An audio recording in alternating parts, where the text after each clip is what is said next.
At a recent conference on nutrition and agriculture that I attended, one of the speakers made a casual comment about how much water it takes to grow almonds, thereby perpetuating a widespread misunderstanding. Today, we're going to try to put that into context. Hello, I'm Monica Reinagel, and this is the Nutrition Diva podcast, a show where we take a closer look at nutrition news, research, and rumors so that you can make more informed choices about what you eat. Although I do enjoy them throughout the year, our household definitely goes through a lot more almonds at this time of year. Everything from the tins of spiced nuts I give as hostess gifts, to the special cookies I make for my gluten-free friends, to that big bowl of unshelled nuts, complete with Grandma's silver nutcracker, that serves as the centerpiece on our holiday table. And apparently, it's not just me. According to industry figures, sales of almonds and other nuts reliably jump way up during the winter season.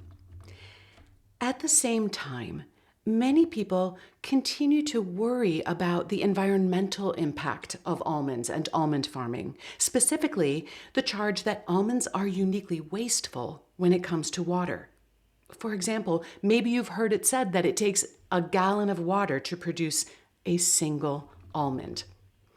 So I thought this would be the perfect time to take a closer look at the actual water footprint of almonds. What does the most current research tell us? And how does it square with this persistent belief about almonds and water usage? It is true that almonds are a very water-intensive crop. Crops that grow on trees just require more water than vegetables, legumes, or grains because they have longer growing seasons, they have much deeper root systems, and because there's just a lot more plant material to sustain relative to the part we actually harvest and eat. But contrary to popular lore, almonds are no more water intensive than other similar crops. When grown in comparable climates, pistachios, walnuts, even olives all use a similar amount of water. In fact, depending on irrigation method and yields, pistachios and walnuts sometimes actually use slightly more water than almonds. In any case, if your barista's been giving you the side eye when you order your latte with almond milk, let me arm you with some facts. Nut milks require significantly less water and land and produce less greenhouse gas emissions than dairy milk. And in fact, when it comes to greenhouse gas emissions, almond milk may actually be one of the better choices because almond trees trap more CO2 in their leaves than other crops do. But getting back to water issues, it is true that almonds use a large share of California's water supply, but that's because they make up such a large share of California's agricultural economy. The growing conditions in California are perfect for almonds.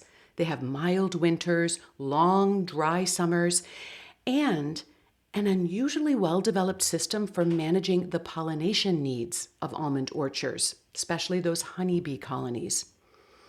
Almonds are also a very high-value crop. Farmers earn far more per acre growing almonds than just about any other crop. And finally, worldwide demand for almonds has also skyrocketed in the last 2 decades, in part due to sustained campaigns by industry groups to promote the health benefits of almonds. Commodity groups that support almond growers have spent millions of dollars funding really good research into almonds' effects on cholesterol, appetite, blood sugar, body weight, and more, all in an effort to convince consumers that almonds are a super healthy food. And it worked. Although our consumption of other nuts has stayed relatively steady, our intake of almonds has quadrupled over the last century. In addition to just eating more almonds, we are buying more almond butter and baking with almond flour. And even though almond milk doesn't really deliver the same nutritional benefits as almonds, it is also perceived as being very healthy. So for consumers who want to avoid both dairy and soy, almond milk remains a popular choice. Now, that said, if you are primarily concerned about the water footprint of your latte, well then soy, Pea or oat milk would be the best choice from that perspective, followed by rice milk, almond milk, and then lastly, cow's milk. In any case, as the demand for almonds has grown, hundreds of thousands of acres of California farmland have been converted over to almond farming. Now, the total acreage dedicated to almonds has contracted slightly in recent years, but California still produces roughly 80% of the world's almonds. Unfortunately, California has also been experiencing a historic mega drought. So far in the western United States, the 21st century has been the driest stretch in over 1,000 years.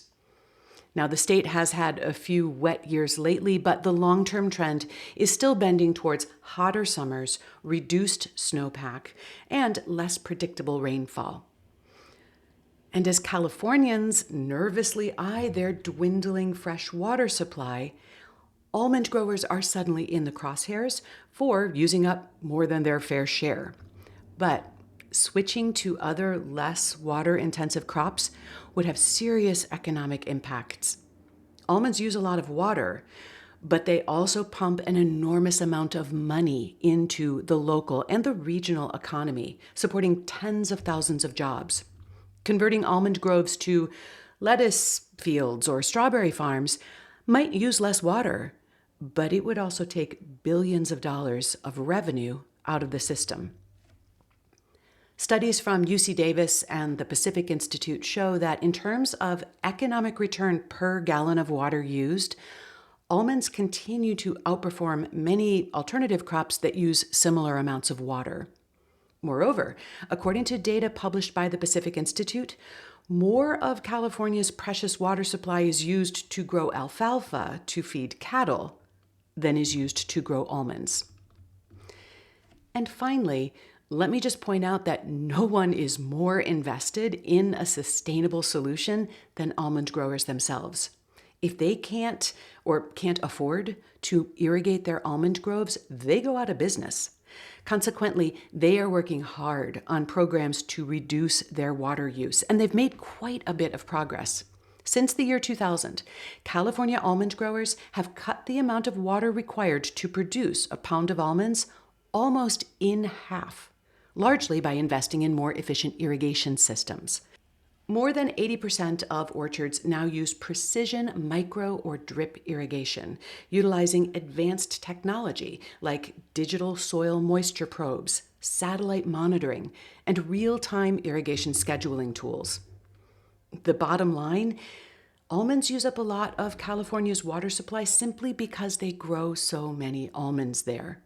And not only do they generate more revenue per gallon of water than most other crops, but the most recent published analyses from UC Davis and the Pacific Institute found that almonds also produce more nutrients per gallon of water than most other crops, specifically protein, monounsaturated fats, vitamin E, and magnesium.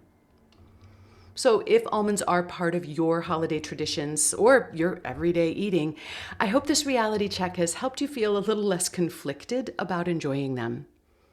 Almonds are water intensive, yes, but they're not outliers among nuts and other tree crops. They deliver substantial nutritional and economic value for the water that they use, and growers have made significant strides towards using that water more efficiently. As with most sustainability questions, the answer usually isn't to avoid a particular food altogether, but to try to make choices that balance environmental impact with nutrition, enjoyment, and the realities of how our food system works. If you have a nutrition question or topic you'd like me to tackle on the podcast, you can email me at nutrition@quickanddirtytips.com. And if you'd like to learn more about having me speak at one of your next events, whether in person or virtual, you can find out more at wellnessworkshere.com. Nutrition Diva is a Quick and Dirty Tips podcast. Holly Hutchings is our director of podcasts. Steve Riekeberg is our audio engineer. Morgan Christensen heads up podcast operations and advertising. Rebecca Sebastian is our manager of marketing and publicity. And Nat Hoops is our marketing and operations assistant. Thanks to all of them, but most of all, thanks to you for listening.